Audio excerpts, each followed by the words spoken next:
NEET 2025 question current electricity சாப்டர்லேருந்து. So இந்த கொஸ்டினில் என்ன கேட்டிருக்காங்கன்னு பாருங்கள்.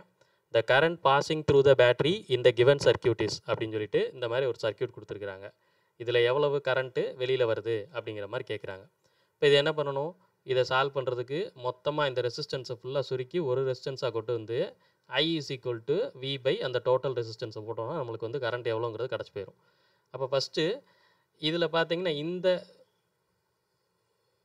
சர்க்கியூட்டை மட்டும் நீங்கள் சால்வ் பண்ணுங்கள். இந்த சர்க்கியூட் பார்த்தா எனக்கு எப்படி தெரியுது அப்படின்னு கேட்டிங்கன்னா, வீட்ஸ்டோன் பிரிட்ஜ் அப்படின்னு சொல்லி கேள்விப்பட்டிருப்போம். வீட்ஸ்டோன் பிரிட்ஜ் மாதிரி தெரியுது. வீட்ஸ்டோன் பிரிட்ஜ் எப்படி இருக்கும், இந்த மாதிரி இருக்கும். இது R1, R2, R3, R4, நடுவில் ஒரு ரெசிஸ்டன்ஸ் இருக்கும். இது R5 அப்படின்னு சொல்லுவோம்.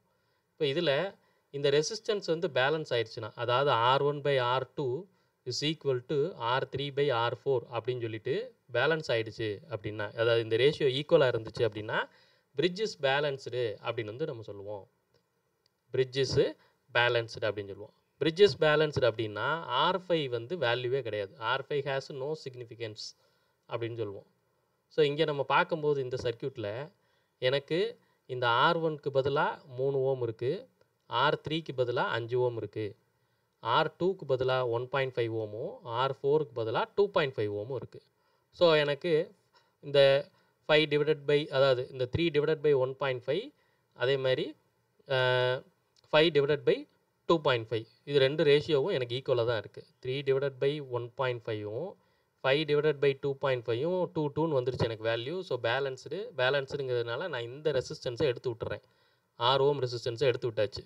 இப்போ எனக்கு எப்படி தெரியுது, இந்த 3 ஓமும் இந்த 3 ஓமும் இந்த 3 ஓமும் இந்த 5 ஓமும் சீரீஸில் இருக்குது. இந்த 1.5 ஓமும் இந்த 2.5 ஓமும் சீரீஸில் இருக்குது. இது ரெண்டும் பேரலல் இருக்குது. அப்போ இந்த சர்க்கியூட்டை நான் மாற்றி வரையலாம். எப்படி வரையலாம், இந்த 5 ஓமையும் 3 ஓமையும் சீரீஸ் பண்ணி 8 ஓமாவும், இந்த பிரான்ச்சில் 2.5ஐயும் 1.5ஐயும் சீரீஸ் பண்ணி அதை ஒரு 4 ஓமாவும் எடுத்துக்கலாம். இப்போ இதில் மேலே இங்கே வந்து 1.5 ஓம் இருக்குது, இங்கே ஒரு 5.5 ஓம், கீழே ஒரு 1/3 ஓம் இருக்குது, கனெக்டட் வித் 5 வோல்ட் பேட்டரி. அவ்வளோதான். இப்போது இதில் 8 ஓமும் 4 ஓமும் பேரலலுக்கு ஃபார்முலா வந்து 8 × 4 டிவைடட் பை 8 + 4 32/12, 16/6, again 8/3 அப்படின்னு சொல்லி வருது. அப்போது இங்கே இந்த 1/3, இந்த பேரலல் காம்பினேஷன் ஒரு 8/3, அப்புறம் ஒரு 1.5 ஓம், அப்புறம் ஒரு 5.5 ஓம், எல்லாமே சீரீஸில் இருக்குது. அப்போ மொத்த resistance R equivalent is equal to இந்த வேல்யூ. இதில் இந்த 8/3ஐயும் 1/3ஐயும் சால்வ் பண்ணிங்கன்னா 1/3 8/3 இது ரெண்டையும் சால்வ் பண்ணிங்கன்னா 3, 9/3, ஸோ 3 ஓம்னு வரும். 1.5 ஒரு 5.5 வந்து 7 ஓம் வரும்.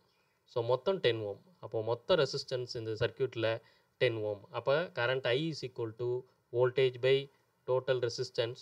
Voltage 5 volt and resistance 10 ohm அடித்து கொடுத்தீங்கன்னா உங்களுக்கு 0.5 ஆம்ஸ் வரும். So 2 is your answer.